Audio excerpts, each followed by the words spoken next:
उसके लिए एक बार जोरदार आपके लिए तालियां बजा दी जाए।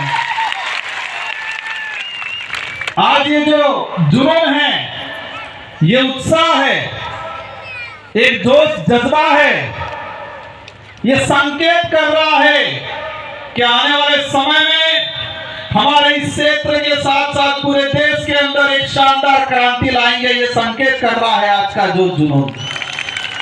साथियों, विश्व आदिवासी दिवस, ये जो दिवस है, ये हमारे लिए, इस देश के लिए, पूरे विश्व के लिए और मानव मात्र के लिए एक महत्वपूर्ण दिवस है। विश्व आदिवासी दिवस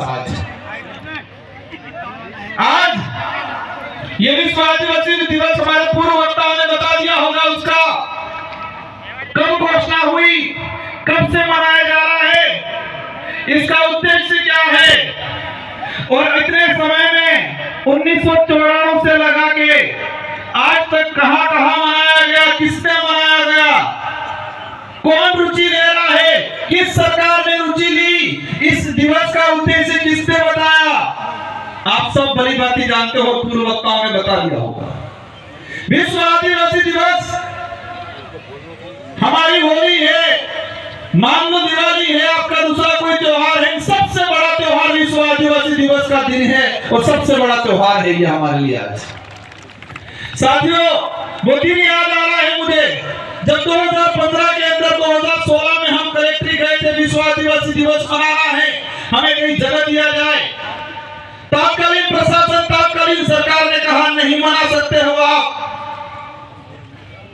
हम लोगों ने इधर हाथ पैर मारे, जगह नहीं दी, सरकारी कहीं परमिशन नहीं दिया और हमने गोकलपुरा में जाके सोमालाल जी के घर पे उनकी निजी जमीन पे विश्व आदिवासी दिवस मनाया था। शुरुआत में बड़े पैमाने, शुरुआती एंडिंग के अगर बात करें थोड़े संख्या हुई थी और उस समय कई लोग हंसते थे, कई लोग ताने मारते थे, लेकिन मुझे इस विचारधारा पे गर्व है कि इस विचारधारा ने आज ऐसी क्रांति ला दी है कि हर घर के अंदर छोटा बच्चा से लगा के बड़े बुजुर्ग के अंदर आज जोश जुनून है, एक उत्साह जगा हुआ इस दिवस को लेके।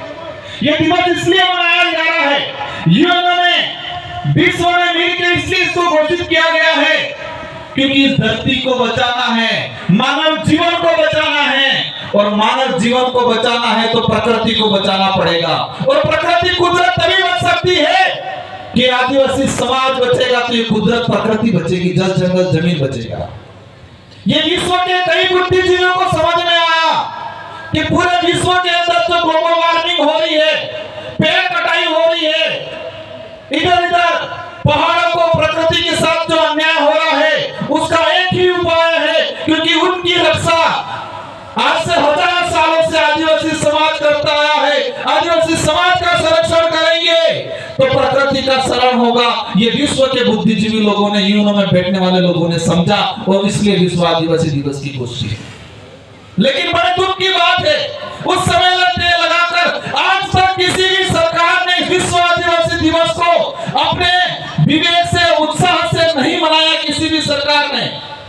लेकिन हमें गर्व है कि हमने यहाँ पर आदिवासी छात्रावास के अंदर आप सभी ने मिलकर एक कारवा खड़ा किया। उस समय तत्कालीन सरकार थी वसुंधरा गवर्नमेंट की और उन्होंने मजबूर में ऐच्छिक अवकाश घोषित किया और 2018 में 84 और सागवाड़ा की जनता आप सबकी मेहरबानी से वो विधायक जीतते गए और वो विधायकों की जीतने की वजह से हमने दमखम से अशोक जी गहलोत से कहा अगर आदिवासी हितैषी हो उसके लिए कुछ कर सकते हो तो आदिवासी दिवस का राजकीय अवकाश घोषित किया जाए, मांग रखी और उनको मानना पड़ा और 2018 में विश्व आदिवासी दिवस की सरकारी अवकाश किया गया 2019 के अंदर। कुछ लोग कहते हैं क्या किया, क्या उपलब्धि, ये बहुत बड़ी उपलब्धि है हमारे लिए, हमारी आइडेंटिटी, हमारे अधिकारों की रक्षा। यूएन ने जो विश्व आदिवासी दिवस घोषित किया था उसको राजकीय अवकाश घोषित करा है। पूरे राजस्थान के अंदर कर्मचारियों के माता पिता आज पूछ रहे आज स्कूल क्यों नहीं गया, आज हॉस्पिटल में क्यों नहीं गया, किसकी छुट्टी है। हर कर्मचारी अपने माँ बाप को जवाब दे रहा है, वो किसी भी समाज का हो, कह रहा है कि आदिवासी दिवस है आज। पूरे राजस्थान के अंदर हर माँ बाप पूछ रहा होगा, बच्चे पूछ रहे होंगे उनके पिताओं से कि आज किसकी छुट्टी है, तो आज विश्व आदिवासियों का दिवस इसलिए छुट्टी है। ये हमारी बहुत बड़ी उपलब्धि हुई है और इसकी वजह से आसपास के जितने जो राज्य हैं, मध्य प्रदेश, महाराष्ट्र, छत्तीसगढ़, झारखंड, सभी राज्यों के अंदर राजकीय अवकाश घोषित किया। वो आप लोगों की बदौलत, आप लोगों ने संघर्ष किया, इसलिए आज देश के अंदर जो हालात बने हुए हैं। अभी मैं आ रहा था गाड़ी के अंदर, एक चीज मैंने देखा, राजस्थान में भाजपा की सरकार है। मैं इस मंच से पॉलिटिकली भाषण नहीं देना चाह रहा, लेकिन जो आज के दिन में आदिवासी समुदाय के साथ जो धोखा हुआ है, राजस्थान के मुख्यमंत्री जी ने अपने ट्विटर हैंडल से विश्व आदिवासी दिवस की शुभकामना पोस्ट की। अच्छा लगा हमें भी कि राजस्थान का मुख्यमंत्री आदिवासी दिवस की शुभकामना दे रहा है। ये कोई मामूली दिवस नहीं है, ये उन्होंने घोषित किया है। लेकिन तकलीफ क्या हुई, किसी के पेट में मरोड़े पड़ने लग गए और आधे घंटे बाद ही राजस्थान के मुख्यमंत्री की पोस्ट डिलीट कर दी। हम जानना चाहते हैं मुख्यमंत्री जी से कि आदिवासी दिवस का आप शुभकामना दे रहे हो, आधे घंटे बाद आपके ट्विटर हैंडल से आपने डिलीट कर दिया, क्या दिक्कत हो गई आपको? ये साबित होता है वर्तमान सरकार का आदिवासी समुदाय को लेकर क्या दूरदृष्टि है, क्या सोच है उन लोगों की। पोस्ट किया, आधे घंटे में डिलीट कर दी मुख्यमंत्री के पोस्ट से। किसका दबाव आया आप पे? आप नहीं चाहते आदिवासियों का भला। आज हम आपसे उम्मीद थी कि आज आदिवासियों के लिए कई बड़ी घोषणा करते, इस इलाके में आके दिवस मनाते, आदिवासियों के अधिकार को लेके, शेड्यूल 5 के जो प्रावधान को लेके बात करते। लेकिन उनको लगता है कि ये समाज ऐसे ही वापस कब्जे में आ जाएगा, जुमला फेंक देंगे, झूठ बोल देंगे, छोटी मोटी योजना दे देंगे। लेकिन ये समाज, इस क्षेत्र की जनता अस्तित्व के लिए, स्वाभिमान के लिए लड़ना सीख गई है और वो लड़ेगी। हमें साबित करना है ये बिरसा मुंडा, टाटा मामा, राणा पूजा भील, राजा डोंगर बरंडा की धरती है और उनके वंशज है। ये हमें साबित करना है आने वाले समय में हम सबको मिलकर। आज देश के जो हालात बने हुए हैं, देश में विस्थापन हो रहा है, आप सबकी बदौलत मुझे दिल्ली की, देश की सबसे बड़ी सदन में जाने का अवसर मिला। मैंने एक डाटा निकाला, पिछले 5 साल के अंदर कितने आदिवासी विस्थापित हुए अलग अलग प्रोजेक्टों के नाम से। टाइगर प्रोजेक्ट के नाम से पिछले 5 साल में 2.5 लाख आदिवासियों को विस्थापित किया इन सरकारों ने। अन्य सभी परियोजना मिला के पिछले 5 साल के अंदर 4 से 4.5 लाख आदिवासियों को विस्थापित किया गया इस देश के अंदर। आज तक का, आजादी के बाद तक का, आप तक का इतिहास उठा के अगर देखते हैं, इस धरती पे अगर सबसे ज्यादा कोई विस्थापित हुआ है परियोजना के नाम से, तो आदिवासी समुदाय विस्थापित हुआ है। लेकिन इन सरकारों को समझा है कि आदिवासी समुदाय जग चुका है, समझदार हो चुका है, और आपको मुंह तोड़ जवाब देने वाला है आने वाले समय के अंदर। ये कार्रवाई यही नहीं, पूरे देश में चलने वाला है। साथियों, एक बात और मैंने देखी, हमारा जो इतिहास है आजादी से पहले का, मानगढ़ हत्याकांड देख लो, बिरसा मुंडा का आंदोलन देख लो, देश के कई कोनों में आदिवासी महापुरुषों ने जल जंगल जमीन की, स्वाभिमान की, हक अधिकार की लड़ाई लड़ी। लाखों लोग मारे गए। इस देश के इतिहास में अगर देखते हैं तो सबसे ज्यादा, अगर कोई आजादी की लड़ाई, आजादी के बाद की लड़ाई में अगर किसी का मर्डर हुआ है, उनकी हत्या की गई है, तो आदिवासी समुदाय की गई है। आजादी की लड़ाई में सबसे ज्यादा अगर किसी शहीद हुआ है तो आदिवासी समुदाय हुआ है। अन्य समुदाय भी हुए हैं, हम किसी पे कटाक्ष नहीं करना चाहते, लेकिन संख्या की बात करें तो आदिवासी समुदाय की सबसे ज्यादा संख्या है। लेकिन साथियों, इस देश में बच्चों को पाठ्यक्रम पढ़ाया जाता है, 6ठी क्लास हो, 12वीं क्लास हो, एनसीईआरटी की किताब हो, सीबीएसई की, सीबीएसई की हो, या किसी भी गवर्नमेंट, राजस्थान सरकार, देश के अन्य राज्यों का सिलेबस है, देश का जो सिलेबस है, इन सारे सिलेबसों के पाठ्यक्रम में मैंने एक बात देखी, आदिवासियों का इतिहास कहीं नहीं पढ़ाया जाता है। अभी एनसीईआरटी ने कई चेंजिंग किए हैं। आदिवासियों का जो बचा बुचा कुछ इतिहास था, उस इतिहास को सिमट दिया गया। हमारे संत सुरमाल महाराज की आंदोलन हो, गोविंद गुरु महाराज का आंदोलन हो, साथियों को बात याद आ गई। अभी कुछ लोग कह रहे हैं माहौल बिगड़ गया है इस इलाके के अंदर। मैं जो उपद्रवी बचाने करने वाले, किसी को लड़ाई झगड़ा करने वाले, पी के मारपीट करने वाले, पत्थर मारने वालों के पक्ष में कतई नहीं हूं और नहीं रहूंगा। और मैंने आज तक रिक्वेस्ट किया पुलिस प्रशासन से ऐसे लोगों पे सख्त कार्रवाई की जाए। लेकिन एक बात बताना चाहूंगा आप लोग को,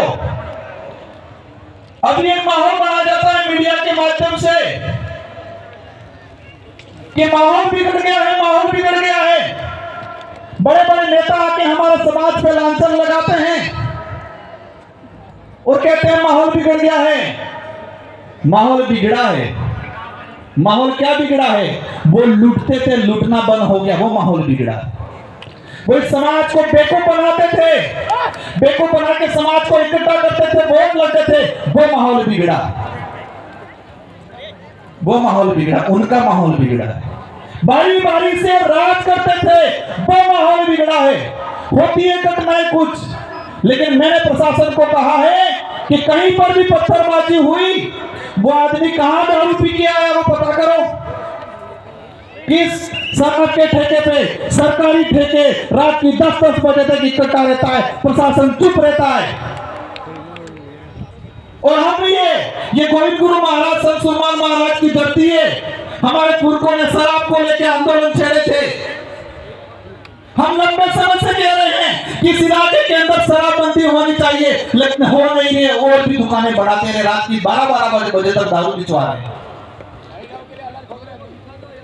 एक बात और बता दें आपको, ये लोग कहते हैं नारियों का सम्मान करेंगे, उनको शर्म आनी चाहिए। महिलाओं के लिए दारू की अलग से ठेके खोल रहे हैं ये लोग। दारू की दुकान पे लिख रहे हैं कि ये महिला के लिए दारू की दुकान है। साथियों बातें बहुत सारी हैं, लेकिन हमारा एक ही आंदोलन है। गोविंद गुरु महाराज, संत सुरमाल महाराज का जो आंदोलन था उसको आगे बढ़ा रहे हैं। और हमारे इस इलाके में अगर सरकार भला चाहती है तो दारू विहीन होना चाहिए। होना चाहिए कि होना चाहिए? हमारा गरीब आदमी खुद देसी कोई 2 बोतल बना लेता है, वो 2 बोतल बना के अगर पीने का काम करता है, या कहीं 60-70 रुपए में बेच के घर गुजारा चलाता है, वहां कार्रवाई होती है। और वो आदमी, उसका कोई मेहमान आ गया, पूजा पद्धति है, तो उसको सरकारी ठेके पे 800-1000 रुपए में बोतल लानी पड़ती है। जो काम 60 रुपए में हो रहा है, वो काम ये लोग 1000 रुपए में करवा रहे हैं और कह रहे हैं माहौल बिगड़ गया। आपने कोने पामण આવી ગયું તો 60 रुपए बोतल बाजार पीवा वालों बुजुर्ग आदमी ने 60 रुपए में काम થાય नहीं થાય। लेकिन ये सरकार, यहाँ का प्रशासन उस गरीब आदमी की बंद कर रहा है, उसको कह रहे कानूनी कार्रवाई की गई।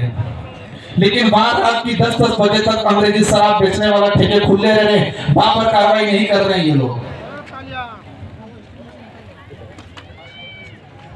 इसलिए हम सबकी जिम्मेदारी है, जो विशेषकर युवा साथी है उनको कहना चाह रहा हूं मैं कि दारू हमें बंद करना चाहिए। इंग्लिश दारू तो बिल्कुल बंद करना चाहिए। इंग्लिश के लिए हाथ खड़े कर दो सब। पैर बंद रात्रि जाए गाड़ी दियो क्यों? तो आज धर्म को लेके माहौल बना रहे हैं ये लोग। मैं बांसवाड़ा गया था, एक कार्यक्रम में एक आदमी को पोस्टर, दारू पिला के पोस्टर पकड़वाया था। हमारा जो कार्यक्रम था उसके पास में दारू पिला के खड़ा किया था और पोस्टर बनवाया था कि आदिवासी हिंदू है, हम ये हैं वो है, पोस्टर पकड़वा के खड़ा कराया था। मैंने पता करवाया, उसको पिला के भेजा था। 500-1000 रुपये दिए थे पोस्टर पकड़ के खड़ा रहना। हम किसी भी धर्म का विरोध नहीं करते, हर धर्म का सम्मान करते हैं। लेकिन ये बात सही है और सही बात को कहने में हमें कोई एतराज नहीं है कि आदिवासी समुदाय न हिंदू है, न ईसाई है, न सिख है। आदिवासी समुदाय धर्म पूर्वी समुदाय है। ये बात कह रहे हम किसी धर्म को गाली थोड़ी दे रहे हैं। हमारा समाज ऐसा है, 1000 लोगों का परिवार है, गांव है, और एक कोई अन्य समाज का, ब्राह्मण हो, जैन हो, राजपूत हो, उस आदमी का घर होता है। सब मिलके उसकी सुरक्षा करते हैं, कभी परेशान नहीं करते। ये समाज है। किया आज तक हमारे पूर्वजों ने भी नहीं किया, हमने भी नहीं किया। हम भाईचारे के साथ रहना चाहते हैं, लेकिन माहौल क्या बना रहे, क्या माहौल बना रहे। संत सुरमाल महाराज ने इस क्षेत्र में हक अधिकार को लेके, जल जंगल जमीन को लेके, भक्ति को लेके, भेड़ बकार के खिलाफ मुगली शासन व्यवस्था, अंग्रेजी शासन व्यवस्था, राजा रजवाड़ों की शासन व्यवस्था के खिलाफ लड़े, लेकिन माहौल क्या बनाया, ये सिर्फ नर्क उजाड़ता था भक्ति। बिलराज कायम करने की कोई गुरु महाराज ने कल्पना की थी, हम सबका सपना है। और ये बात याद रखना, कोई कुछ भी कहे कि नहीं बनेगा बिल प्रदेश, वही लोग 5 साल पहले जोहार का विरोध करते थे, आज जोहार बोल रहे। वही लोग 5 साल पहले आदिवासी शब्द का विरोध करते थे, वनवासी कहते थे, वही लोग आज आदिवासी शब्द पे आ गए। और मैं कहता हूं 5 साल बाद यही लोग कहेंगे बिल प्रदेश बनना चाहिए, कि उनका बेटा कहेगा बिल प्रदेश बनना चाहिए। जितने विरोध कर रहे हैं बिल प्रदेश को लेके, उन सबकी लिस्ट बना के रखो, और कुछ करना नहीं है। 10 साल बाद देखना उनका बेटा कहेगा बिल प्रदेश बनना चाहिए, वो भी खत में पढ़ के कहेंगे आप तो बढ़ना चाहिए। यही बात है। हमारे यहाँ से असम के हमारे मोरान कम्युनिटी, मोरान ट्राइबल के कल्चर के टीम आई हुई है। उनका एक कार्यक्रम होगा, 10 मिनट का कार्यक्रम है, सभी को शांतिपूर्वक सुनना है। हमारा सबका एक ही लक्ष्य है, जो राष्ट्रपति में खड़ा हुआ साथी, उन सभी से मेरा एक ही अनुरोध है कि बच्चों को अधिक से अधिक पढ़ाओ, नशे पत्ते से दूर रखो, अपने अधिकारों को समझो, और तर्कहीन बनना, तर्कशील बनना है, तर्क विहीन नहीं बनना है। हमको समझना है कौन सा गलत है, कौन सही है। कुछ लोग कहते हैं कांगड़ी डूंगरी प्रकरण खुलवाएंगे। अगर तुम्हारा उद्देश्य यही है आदिवासी समुदाय को जेल में डालना है, तो कोई दिक्कत नहीं, हम जाने के लिए तैयार हैं, लेकिन घुटने नहीं टेकेंगे तुम्हारे। हम लोग ये बदला ले लेगा, और एक वक्त आएगा तुम्हारा रगड़ा निकल जाएगा इस इलाके से, सब कुछ खत्म हो जाएगा। आप सभी को खूब खूब धन्यवाद, मेरी बात को सुना। मुझे उम्मीद है कि आप इस बात को समझोगे, अपने घर तक ले जाओगे, अपने जीवन में, अपने परिवार में इसका अमल करोगे। और एक ही बात ठान के जाना है, एक क्रांति लानी है शिक्षा के क्षेत्र में। हमको बच्चों को पढ़ाना है, हमको बच्चों को नशे से दूर रखना है, हमको बच्चों को खेल के क्षेत्र में आगे बढ़ाना है। और हम लोग 5 साल का मुझे अवसर मिला है, मैं कोशिश करूंगा इस क्षेत्र के अंदर आप सबके साथ सहयोग से, कि शिक्षा के क्षेत्र के अंदर, खेल के क्षेत्र के अंदर एक हम क्रांति लाए, और इसमें आप सबका साथ सहयोग चाहिए। इन्हीं शब्दों के साथ आप सबको धन्यवाद, आभार। जय जवाहर, जय भील प्रदेश।